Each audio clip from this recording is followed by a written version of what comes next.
Yeah, I read about Swig and Swallow, and I'm just like, there's a story. Yeah, I think catchy name. well, the funny thing is, like, people either loved or hated the name, and as soon as I made the decision to change it to Cheeky, everybody, like, I still like, all of my credit cards and whatever, everything still said Swig and Swallow, and I would meet people, and everybody, after I decided to change the name, was like, "Oh my god, I love Swig and Swallow." This episode is brought to you by The Bar Book. Discover your perfect pour. Join today for free and take the guesswork out of finding spirits and cocktails you'll love. Drink smarter, explore more, and enjoy with confidence on the Bar Book app on Apple and Android.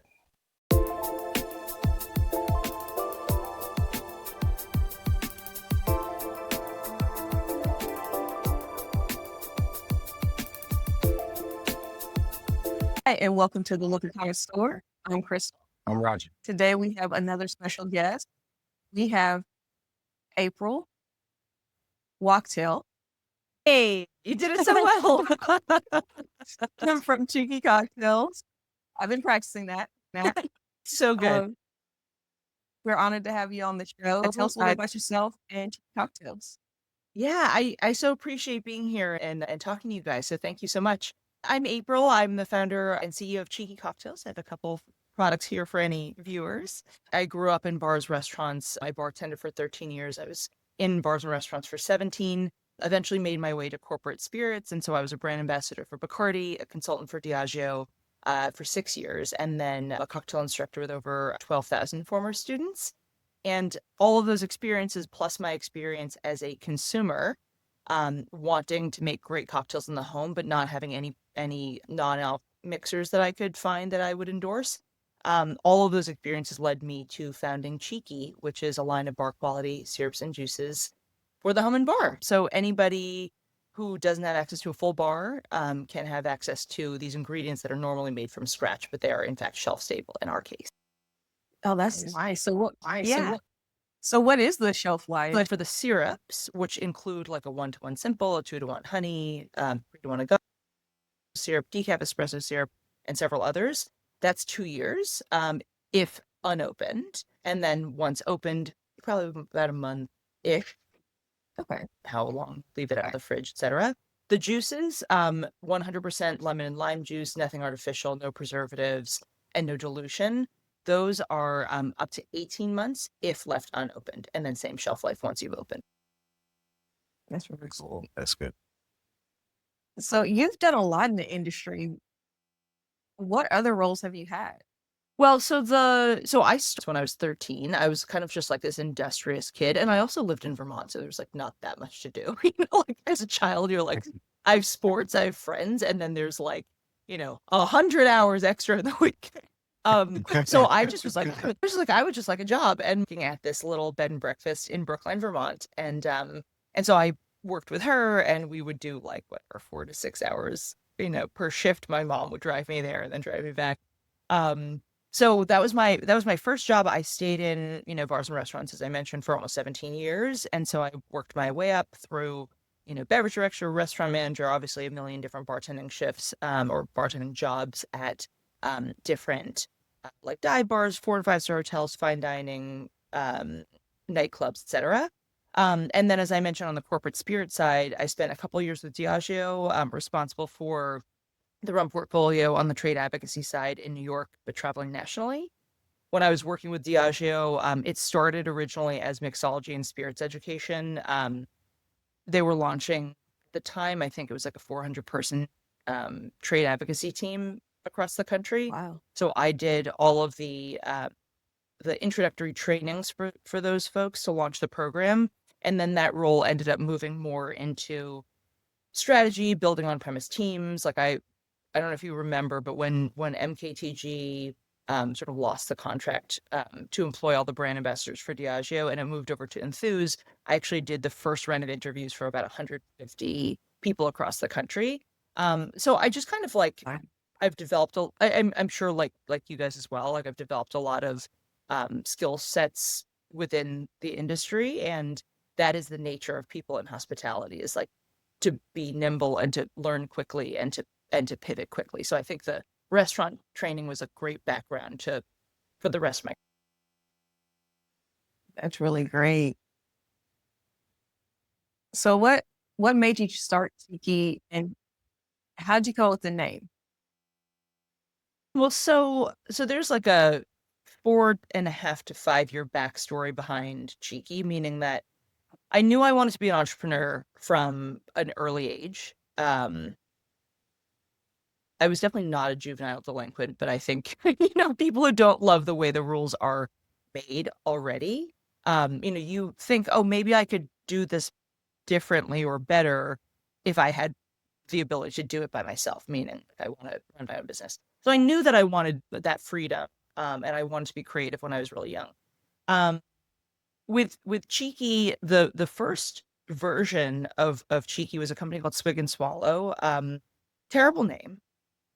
I just started. I was like, I just was like, so I was like, you have to file a name with the state. So every name that I had sent off to them was like already taken. It was like it was like more generic. It was like the Good Group or like the Beverage Group, whatever, already taken. And I went through several rounds of this. So they rejected every name for like, every time they rejected, it was like another 5 weeks. So I was like, well, I'm just going to have to slap a few words together that definitely are not taken. So I got to the first one. And so I started that as a cocktail batching delivery service. And I really used like my bartender network on Facebook being like, this is the idea, like, here's the logo. And they were all like terrible. Like I hand drew the logos and then like put them into like whatever, Adobe Photoshop, even for anyone who knows, like that's not really what you would necessarily use to design a logo. But then I put it in there and I traced like everything out. So anyway, so I use my network to help me kind of like evolve the idea and evolve the aesthetic. And so it was a cocktail batching and delivery service when I started. Fast forward multiple years, that actually grew relatively well when I was doing it kind of like unofficially. And then when I decided to make it into a brand versus a service, that's where things got interesting. And that's where I realized I had actually no idea what I was doing. And then that period lasted several years. And then we have a better idea. Long journey. Oh, that's awesome.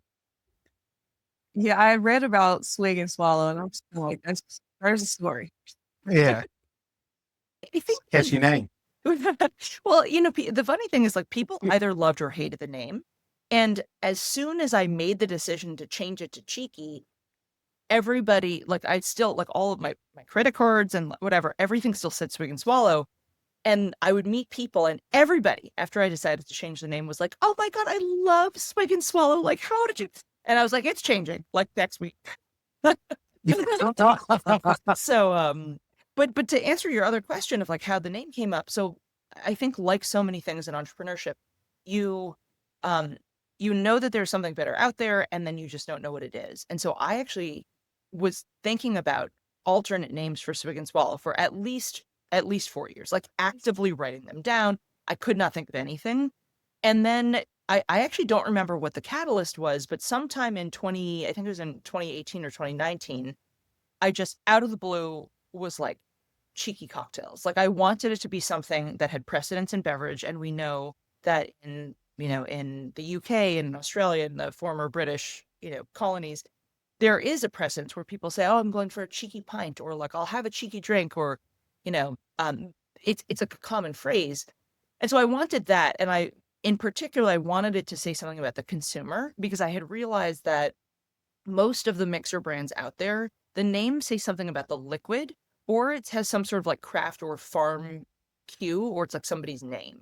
And there's no disparaging that. I'm not saying any of that's wrong, but I realized that if it's something that's saying like fresh or ripe or something like that, then it's like you're kind of fighting everybody else on the quality of your commodity. And so I was like, what is something where we could take some of the lessons that I've learned from spirits marketing, where it's more about the aesthetic and the vibe. And again, people will see like aviation gin, or they'll see Douce or whatever it is. And hopefully, again, not Ciroc at this point. Nobody wants to be associated with that, given, the recent events. But seeing the brand and saying, oh, this, I identify with this, like at a deeper level. So that's ultimately the thinking that got there. I don't remember again what the catalyst was, but when I thought of it, I was like, oh, this is it. Okay. And then you also have a podcast called Movers and Shakers. Tell us what that journey's been and when that's gonna start back up. Yeah, so Movers and Shakers, it originally was actually commissioned by Diageo. So I was like a little bit vague about the role that I did like for Diageo in those 6 years. But I kind of was like the Swiss Army knife. So it could be again the education, it could be strategy, it could be HR. Um, for some of these large events, so we did a the launch for like the on-premise internal team at Diageo. So it was, I don't know, 400, 500 people. And so like I orchestrated all the cocktails for that. I brought a team down from New York with me. I personally was part of the batching team that, and the garnishing, and then facilitated that, trained all the staff at the different venues, like the Country Music Hall of Fame. Anyway, so I would do a lot of different roles. So they wanted to test out what a podcast would look like that was focused on trade and focused on the on-premise. And so I'd worked with a couple people within the experiential marketing team to come up with like, well, what's the concept? Like, what's the structure, all that. And so that's how it started out. So I started interviewing luminaries in the on-prem. And at the beginning, we would also make a cocktail typically, with the Diageo product. And these people are phenomenally bright and really interesting. And then they ran out of budget for the podcast. I think it was like a year in, at which point I was like, this doesn't deserve to die. Like, can I have it and continue? And they said, fine. So I had it. And then I continued and I pivoted more to my interests which were like beverage, but people changing the beverage landscape, many brand owners, other luminaries in the system, like Robert Simonson from the Times or the heads of M&A from Diageo and Pernod. And then when the business got really crazy busy, I just got really inconsistent. And so I now have a bunch of guests that I'm bringing on. I'm starting the pre-interviews next week. So the last week of June or second to last week of June. So hopefully it will be back up and running by maybe the second week in July.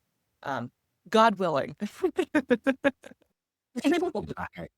Awesome. We'll be looking forward. Yeah, it's a great podcast. We'd love to have you guys on too and hear, your story and how you got started and all that as well. Yeah. Well, in the beginning, Yeah. our story goes back about 15. Yeah. I grew up not understanding that you have a positive relationship with alcohol. Roger only knew of positive relationship with alcohol. And so marrying into his family, I learned that alcohol was fun, exciting, all the history behind it. And so that was great for me. And we just started learning more. Yeah. We started teaching our friends, having what do we call them? We'd have tastings at the Yeah. house. Yeah. Get-togethers where we'd challenge our friends to bring a bottle to the party that nobody had, and we would taste it and see what we got out of it, which one we thought was the best. It was kind of barbaric early on, but it grew into something that kind of sparked interest and made people want to ask questions. And make you want to get new friends. Yeah. Ripple loses to Don Julio. Wins against Don Julio in 1942. Yeah. We had to change the criteria. Like, okay, maybe not bring everything.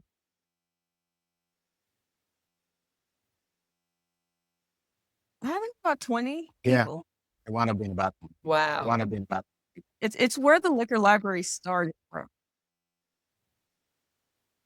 Yeah. We've made a lot of changes since then. Wait, Made a so lot how of many changes bottles? since How many bottles are in your collection right now? then. Ooh, I'm gonna say about 200. Got it. Amazing. Yeah. Yeah, we've been collecting for about Yeah. It's a lot now. And then what was the again, I've listened to some of your episodes, but like what was the genesis with the podcast? Like why? Well, we have been teaching our friends. We're like, why not each other? And so it took us 3 years to get started, but we finally got the courage, and it's been almost 2 years. Yeah. We'll still get the same questions even from them. They'll get in the comments and say, "Oh, I'm about to do this," or "I'm here and this is the selection of options that I have. So, which one should I go for?" And I'm like, "Oh, you need to get this one. It's gonna be better than this other, you know." And they're like, "Great, thank you." And then they'll usually still pick or tell me about it. And they're like, "Ah, great option, man. Had a great night. So appreciate it." And it's like, that's all I wanted. This is good. Show you the way.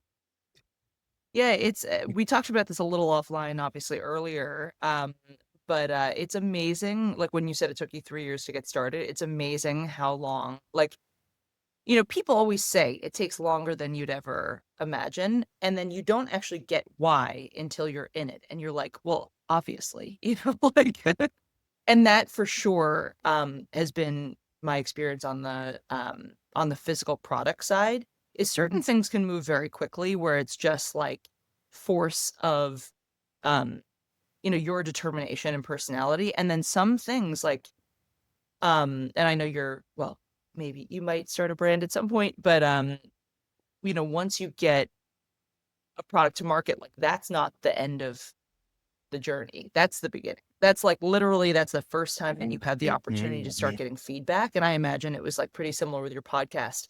But I think it's Cheeky turned 5 in March of this year. And I really am just like, okay, finally we can start like sales. Like, and we've been selling, like we've had, I would say probably from the outside anyway, like what seems like a sort of ridiculous amount of success. But on the inside, it's like, oh, we literally just launched. And again, it's just it's just so hard to like realize why and like actually how long and what that actually means. So congratulations for getting everything up and running and being so consistent with it. Thanks. Yeah, thanks. Yeah, it definitely takes time and late nights because right now it's day job and this job number. Well, summertime is here, and I have one good question for you. What's your favorite summertime cocktail with chicken? Ooh, this is a toughie. I'm a little bit what's the word? I change my mind all the time. I think right now, this very second, I think what would be delightful would be like an Aperol sour. So Aperol, cheeky lemon, cheeky simple, ice, big pitcher, top it with sparkling wine. I think that would be incredible. That's, by the way, also really delicious if you either make into a frozen drink, or you can do like a sort of popsicle-ish variation. Obviously, you've got to be careful about the amount of alcohol you add or else it won't freeze. Um, Yeah. but Yeah. but yeah, I think that's one. Like I love like when the weather gets nice, I love pitcher drinks. So something that can taste great in that format and that doesn't lose its character and become ridiculously over diluted after sitting for a while, I think is something that I would love. That being said, so our espresso syrup is it's our bestseller. We have espresso and we have a decaf espresso. Both are made from incredibly expensive, incredibly bougie, locally roasted beans. And we name the roaster. One is Cafe Integral, one's Partners Coffee. So with that, obviously espresso martinis are like a year-round phenomenon, but one of my favorite use cases for it is just pour it over vanilla ice cream in an affogato or in like a revolver cocktail, which is basically an old-fashioned, with the coffee liqueur touch, or in this case, coffee syrup. So I love both of those applications as well. And I think both of those fit to me in terms of like summer imbibing Right. as Right. well. Adding that to my list. And then you also have a hot honey. Tell us about that one. Yeah, so I feel a little bit conflicted. So we anyone who's ever worked behind bars for an extended period of time knows that there's a few words on a menu that consumers will go, ooh, like they're like really get excited. One is mint, one is like jalapeno or spice. There's a few of those. So we then obviously know that like spicy margarita is a huge thing. And so for a while, I was actually planning on launching a spicy agave syrup. And then I just personally got kind of caught up in the hot honey phase, which is like really it's like a real phenomenon. It's not like a flash in the pan kind of concept. And obviously people want to use it in a lot of applications, whether it be in food or in drinks. So I made the call to go that direction. We experimented with a ton of different types of spices, or of peppers rather. And initially the original concept was I wanted to call it the FML. Can I swear on this podcast? Yes, you can. Yes, you can. It's all So good. I wanted It's to all call it the FML, like whatever, spicy good. syrup. Mhm. Because I wanted to make it with the 3 hottest peppers that exist like on the market. And then I just realized like I was like Carolina Reaper, whatever, Tiber, I forget what the ghost peppers, I forget what the top 3 were. Mhm. But then I was like, okay, like this would probably get a lot of like media attention, but people would not buy it because like there would be a tiny little subset of people who wanted that experience and then nobody else would buy it. So ultimately, of Mhm. all the flavor comparisons we did, the best profile was really like pure habanero. So habanero and the wildflower honey and water, literally that. We tinkered with, again, Thai chili, with jalapeno, with poblano. Like we just did all of these different tastings. And in all of our R&D, we always make this, obviously the syrup to spec. And then we will incorporate it into cocktails with a bunch of different types of spirits to make sure that there's nothing unexpected that happens when you use it to actually build a cocktail. So ultimately that's what it is. And people love it and people use it in a range of cocktails, with charcuterie boards, pizza, the whole thing. And actually with vanilla ice cream too is another delicious application. Oh, wait. Okay. Okay, I All didn't, I right. didn't see that coming. Well, I have to ask, since you brought up ice cream, because I've had the hot honey pizza and stuff. I love it. It's good. Um, but you brought up ice cream. So do you guys make any desserts cheeky? You guys do any of that? So we recommend some, obviously. I think okay, for the most part, we have our like core recommendations. We have this in recipe booklets, we have it in digital format, we have it in video. We are actually about to launch a lot of more specific topical content as well. So mixology 101, non-alc cocktails, pastries, so this is on the roadmap.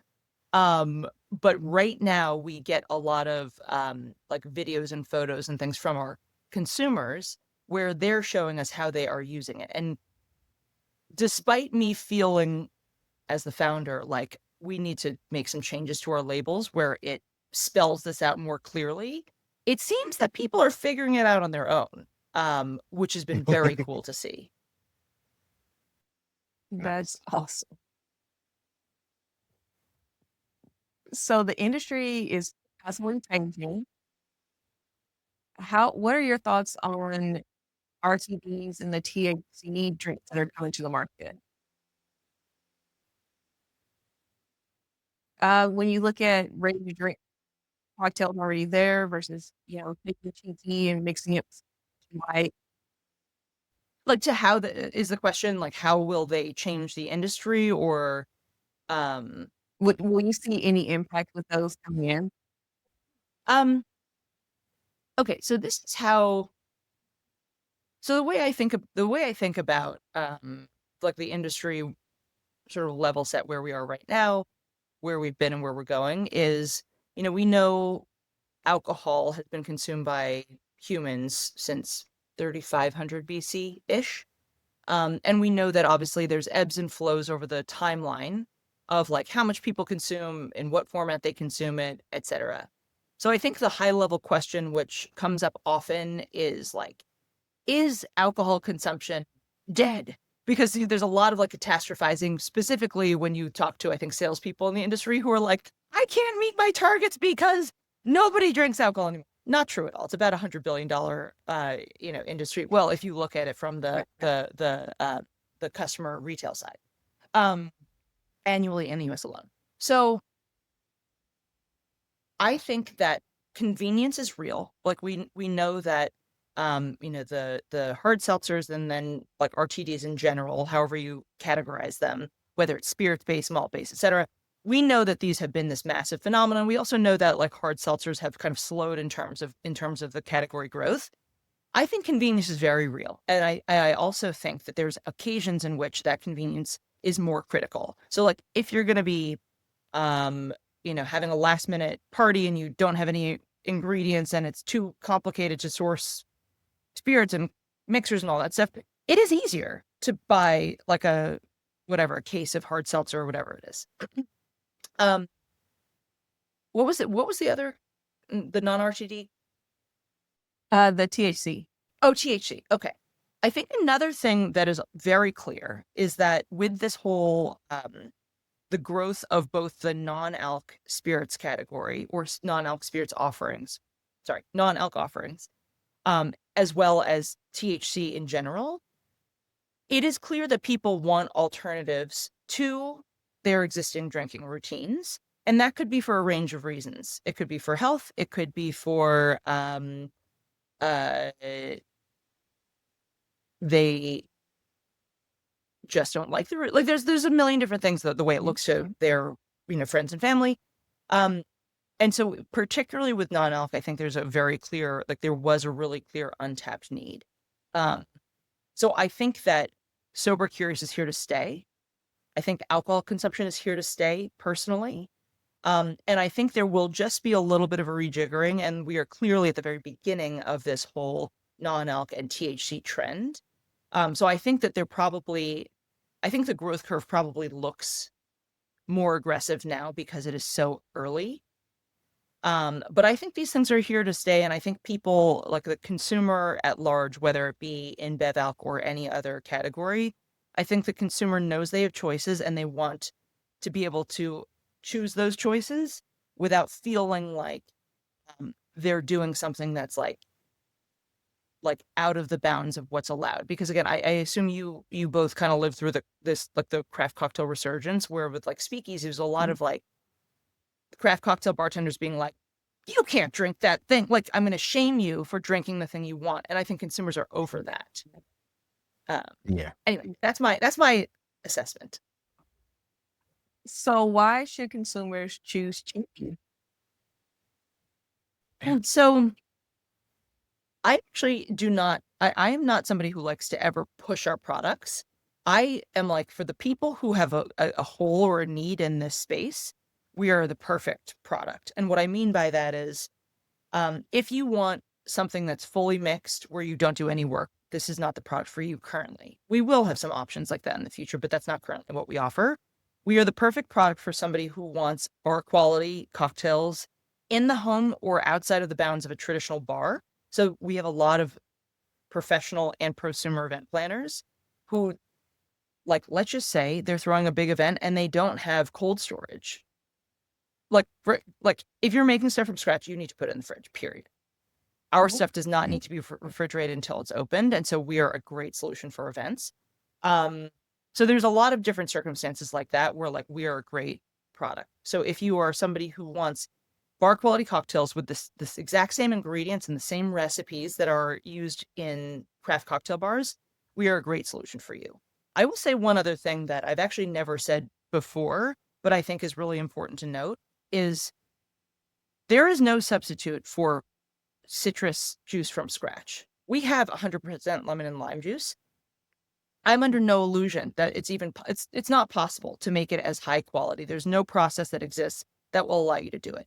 But if you were somebody where, and by the way, there's thousands of these occasions where you can't do it from scratch, you don't have the knowledge, the tools, the time, whatever that may be, our product is the best that you can find on the market that's already done for you.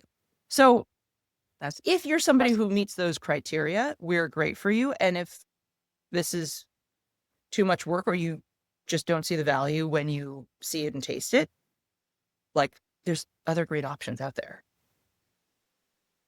No, I think that's great because I mean, going out now, craft cocktail is $14, $15. So if I can buy a bottle of spirit, put it with some cheap, that costs us down Oh tremendously. yeah. Totally. And also, we also, I think all intuitively know the craft cocktail movement it's been growing for years. It's been around, Dale DeGroff started this in 1987. It's been growing for years. But what's interesting is that, COVID took this, like just amplified this to this really crazy extreme, which is like pre-COVID, nobody knew anything, or a very select number of consumers knew stuff. And then Yeah. post-COVID, Yeah.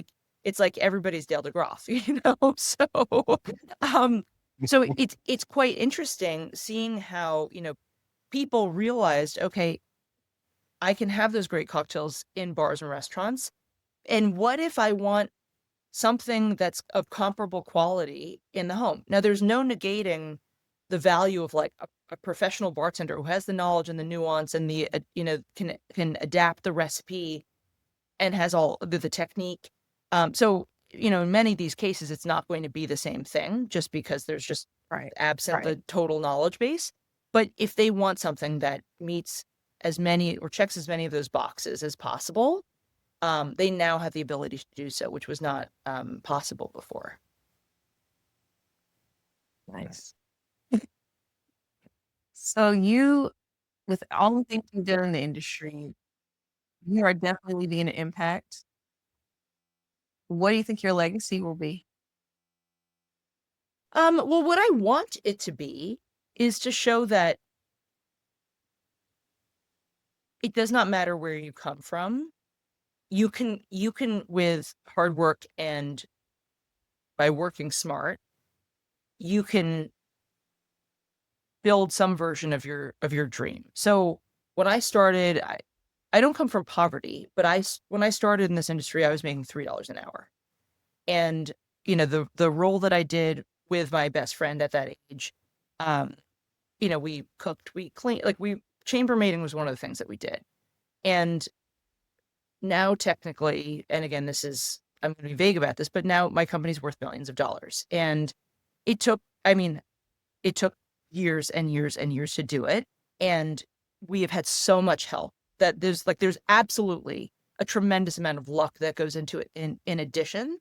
But I just would like to show like anybody else that like if they have a huge dream, you take the first step, learn along the way, and I think be intelligent about the learnings that you accumulate. So for example, if I were to do this over again, knowing what I know now, I would have continued my service for a lot longer before I started a physical product. And the reason why is because your overhead to run a service is so much less. So like we have real monthly overhead costs. I have a team of people.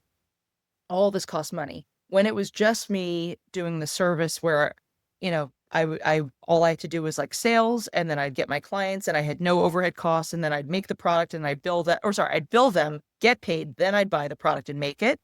That from a cash flow perspective was amazing. And I was profitable immediately. I just had all the time in the world. Like it was amazing. And so if I were to do it again, I would do it that way. And I think the way it relates to your question just now is like learning and not being afraid to change your mind based on the new information that you receive, I think that is what entrepreneurship is. And I think that with anybody with like a vision, some like real tenacity, who is willing to pivot based on new information, I think anybody like that can build something meaningful. And so I would love people to know that it does not matter where you started, you can do it too. I That's like that. awesome. Well, it's our motivation. We needed that. And mind you, it's a constant iteration. Like, we're changing our minds and pivoting every single day. So this is something that it's like, it's about the process. It's not actually about the end result. But I do feel that's real. And, yeah. So what is your advice to women breaking into the industry? Are these women who have not even been in the industry at all, or are these women who have been in the industry who want to elevate their profile? I guess a little bit of both.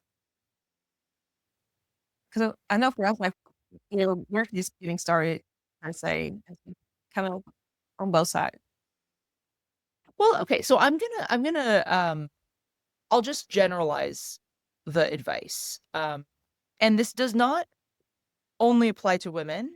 I think it, in some cases, particularly applies to women, though. So I think all of us are conditioned to like keep our cards close to our chest, until you have like a really good version or a perfect version to share with the world.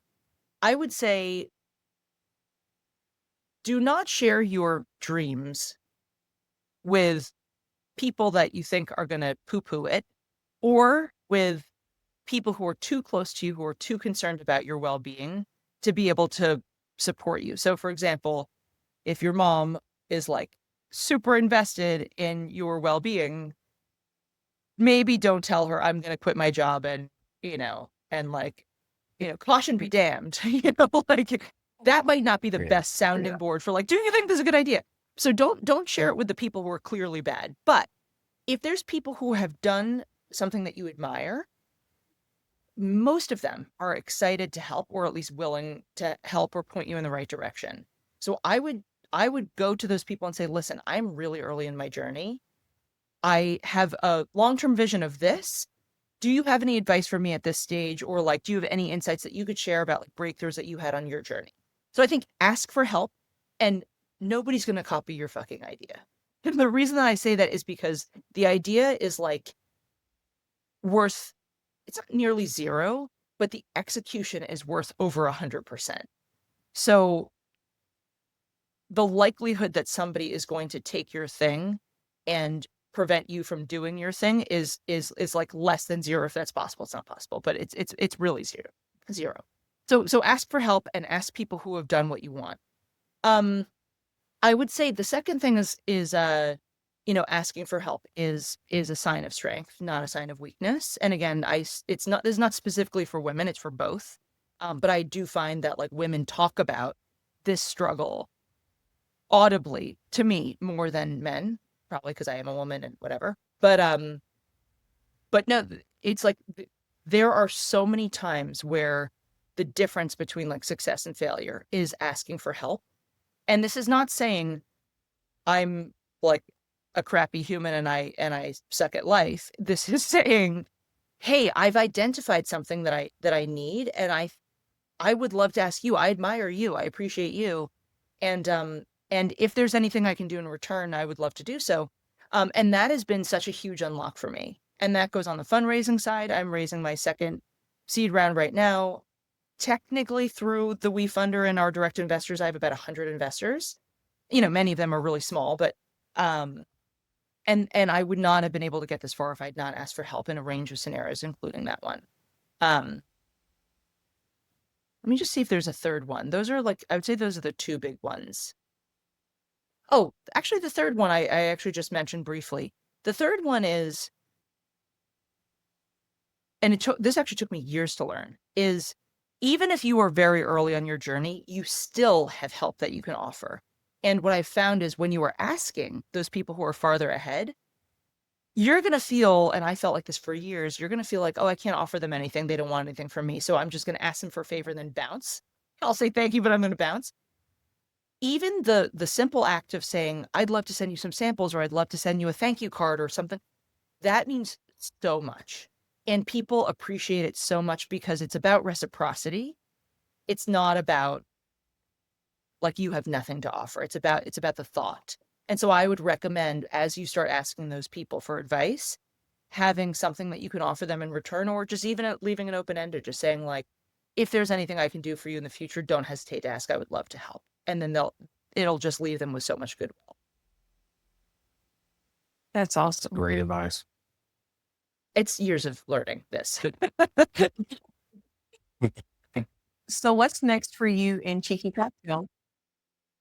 Yeah, so this is shaping up to be a big growth year for us. I'm pretty nervous about it because halfway through the year, and we knew it was going to be, second half growth anyway. But very eager to keep it moving. So we're in about 1,300 accounts nationwide currently, 4 and 5 star hotels, brick and mortar, mostly small independent liquor, specialty grocers, etc. We should be adding on somewhere between 300 and 400 stores and some casinos in the next 2 months. The timing of this is like, we still should get several of the POs in the next week or two. So the timing is like a little bit, it's been moving around a little bit. But there's a lot for us to service there once those purchase orders start coming in. And that's like, we have really aggressive growth forecasted with all of those accounts. So I think my role is probably going to switch from, 50% fundraising to like, I don't know, 10% fundraising and like really heavy ops for the second half of the year. So that's one thing. And then the second thing, and I'm really, really excited about this, is we are launching a whole digital side to the business. So it'll start sort of simply with, again, like a Mixology 101 course. But we'll be offering some free versions for people who want like a more comprehensive course. We'll offer sort of different verticals with that as well. So if people want to learn mixology from scratch or how to batch cocktails and like the boring stuff of batching math, that's boring but critical, or like, cocktail and food pairing, we will have this sort of comprehensive suite of products there as well. So I'm really excited about that because this is like, 5 years in the making, and we know that there's a need. Yes, we are in need.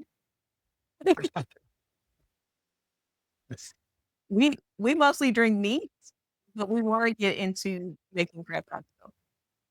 Yeah, yeah. And so it's interesting because like there's so much content out there currently, but it's also, for the most part, it's not arranged in like a course format. So we're going to have to separate it between like consumer, like where a consumer starts and then where like a professional starts.